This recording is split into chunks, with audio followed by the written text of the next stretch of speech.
ಎಲ್ಲರಿಗೂ ನಮಸ್ಕಾರ ಸ್ನೇಹಿತರೆ. ಇಶಾನ್ ಕಿಶನ್ ಹಾರ್ದಿಕ್ ಪಾಂಡ್ಯ ಬೆಂಕಿ ಬ್ಯಾಟಿಂಗ್, ಮತ್ತೊಮ್ಮೆ ಕೈಕೊಟ್ಟ ಸಂಜು ಸ್ಯಾಮ್ಸನ್. ಹೌದು ಸ್ನೇಹಿತರೆ, ಈ ವಿಡಿಯೋದ ಅಪ್ಡೇಟ್ ಆದ್ರೆ ತಿಳ್ಕೊಂಬರೋಣ ಬನ್ನಿ. ಅದಕ್ಕಿಂತ ಮುಂಚೆ ನೀವೇನಾದ್ರೂ ಟೀಮ್ ಇಂಡಿಯಾದ ಅಭಿಮಾನಿಯಾಗಿದ್ದಲ್ಲಿ ಈ ವಿಡಿಯೋಗೆ ಒಂದು ಲೈಕ್ ಕೊಟ್ಟು ನಮ್ಮ ಚಾನಲ್ ಅನ್ನ ಸಬ್ಸ್ಕ್ರೈಬ್ ಮಾಡ್ಕೊಳ್ಳಿ. ಹಾಗೆ ಬೆಲ್ ಐಕನ್ ಅನ್ನು ಆಲ್ ಇಟ್ಕೊಳ್ಳೋದು ಮರಿಬೇಡಿ. ಇನ್ನು ಇಶಾನ್ ಕಿಶನ್ ಹಾಗೂ ಹಾರ್ದಿಕ್ ಪಾಂಡ್ಯ ಅರ್ಧ ಶತಕ ಸಿಡಿಸಿ ತಂಡದ ಬೃಹತ್ ಮೊತ್ತಕ್ಕೆ ಕಾರಣವಾದರು. ಆದರೆ ಅಭಿಷೇಕ್ ಶರ್ಮಾ ಜಾಗದಲ್ಲಿ ಬಂದಿದ್ದಂತ ಸಂಜು ಸ್ಯಾಮ್ಸನ್ ಅವರು ಕೇವಲ 8 ಬಾಲ್ಗಳಲ್ಲಿ 22 ರನ್ ಗಳಿಸಿ ಔಟ್ ಆಗಿ ನಿರಾಶೆ ಕೂಡ ಮೂಡಿಸಿದರು ಮತ್ತೊಮ್ಮೆ. ಹೌದು ಸ್ನೇಹಿತರೆ, ದೆಹಲಿಯ ಅರುಣ್ ಜೇಟ್ಲಿ ಕ್ರೀಡಾಂಗಣದಲ್ಲಿ 2026ರ T20 ವಿಶ್ವಕಪ್ನ 18ನೇ ಲೀಗ್ ಪಂದ್ಯದಲ್ಲಿ ಭಾರತ ಮತ್ತು ನಮೀಬಿಯಾ ತಂಡಗಳು ಮುಖಾಮುಖಿಯಾಗಿದ್ದು, ಮೊದಲು ಬ್ಯಾಟಿಂಗ್ ಮಾಡಿದ ಟೀಂ ಇಂಡಿಯಾ 209 ರನ್ಗಳ ಬೃಹತ್ ಮೊತ್ತ ಕಲೆಯಾಗಿತ್ತು ಅಂತಾನೆ ಹೇಳ್ಬೋದು.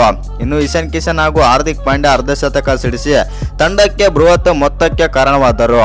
ಆದರೆ ಅಭಿಷೇಕ್ ಶರ್ಮಾ ಜಾಗದಲ್ಲಿ ಬಂದಿದ್ದಂತ ಸಂಜು ಸ್ಯಾಮ್ಸನ್ 8 ಎಸೆತಗಳಲ್ಲಿ 22 ರನ್ ಗಳಿಸಿ ಹಾಗೆ ನಿರಾಶೆ ಮೂಡಿಸಿದ್ರಂತ ಹೇಳ್ಬೋದು ಮತ್ತೊಮ್ಮೆ. ಹೌದು ಸ್ನೇಹಿತರೆ, ಟಾಸ್ ಸೋತು ಇನ್ನಿಂಗ್ಸ್ ಆರಂಭಿಸಿದ ಭಾರತ ತಂಡ ಸ್ಫೋಟಕ ಆರಂಭವನ್ನು ಪಡೆದುಕೊಂಡಿತು. ಕೇವಲ 2 ಓವರ್ಗಳಲ್ಲಿ 25 ರನ್ ಕೂಡ ಕಲೆ ಹಾಕಿತ್ತು. ಆದರೆ ಸಂಜು ಸ್ಯಾಮ್ಸನ್ ತಮಗೆ ಸಿಕ್ಕ ಅವಕಾಶವನ್ನು ಪೂರ್ಣವಾಗಿ ಬಳಸಿಕೊಳ್ಳದೆ ವಿಫಲರಾದರು. ಇನ್ನು 2ನೇ ಓವರ್ನಲ್ಲಿ 2ನೇ ಸಿಕ್ಸ್, 1 ಬೌಂಡರಿ ಬಾರಿಸಿ ಕೊನೆಯ ಎಸೆತದಲ್ಲಿ ಔಟ್ ಆದರು. ಒಟ್ಟಾರೆಯಾಗಿ 8 ಬಾಲ್ಗಳಲ್ಲಿ ತಲಾ 1 4 ಮತ್ತು 3 ಸಿಕ್ಸರ್ಗಳ ಸಹಿತ 22 ರನ್ ಆದರೆ ಗಳಿಸಿದ್ದರು. ಆದರೆ ಇಶಾನ್ ಕಿಶನ್ ತಮ್ಮ ಎಂದಿನ ಸ್ಫೋಟಕ ಬ್ಯಾಟಿಂಗ್ ಮುಂದುವರಿಸಿ ಕೇವಲ 20 ಬಾಲ್ಗಳಲ್ಲಿ ಅರ್ಧ ಶತಕ ಸಿಡಿಸಿ ತಂಡದ ಮೊತ್ತವನ್ನು 7 ಓವರ್ಗಳಲ್ಲಿ 100ರ ಗಡಿ ದಾಟಿಸಿದ್ದಾರೆ ಅಂತಾನೆ ಹೇಳ್ಬೋದು. ಒಟ್ಟಾರೆಯಾಗಿ 24 ಬಾಲ್ಗಳಲ್ಲಿ 6 4 5 ಸಿಕ್ಸರ್ಗಳ ಸಹಿತ 61 ರನ್ ಗಳಿಸಿ 8ನೇ ಓವರ್ನಲ್ಲಿ ಇಶಾನ್ ಕಿಶನ್ ಆದರೆ ಔಟ್ ಆದರು. ಇನ್ನು ಹಾರ್ದಿಕ್ ಪಾಂಡ್ಯ ಅರ್ಧ ಶತಕ.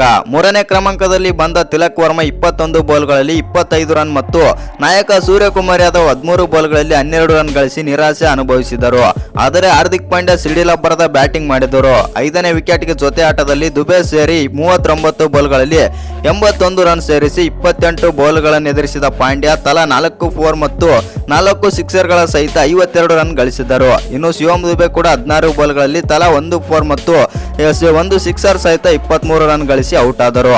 ಇನ್ನು ಈ ವಿಡಿಯೋ ಇಷ್ಟ ಆಗಿದ್ರೆ ಒಂದು ಲೈಕ್ ಮಾಡಿ, ಶೇರ್ ಮಾಡಿ. ಹಾಗೆ ಇನ್ನು ಯಾರು ಚಾನಲ್ಗೆ ಸಬ್ಸ್ಕ್ರೈಬ್ ಮಾಡ್ಕೊಂಡಿಲ್ಲ ಸಬ್ಸ್ಕ್ರೈಬ್ ಮಾಡ್ಕೊಂಡು ಬೆಲ್ ಐಕನ್ ಅನ್ನು ಆಲ್ ಇಟ್ಕೊಳ್ಳಿ. ಹಾಗೆ ಮರಿದೆ ವಿಡಿಯೋಗೆ ಒಂದು ಲೈಕ್ ಕೊಡೋದನ್ನ ಕೂಡ ಮರಿಬೇಡಿ.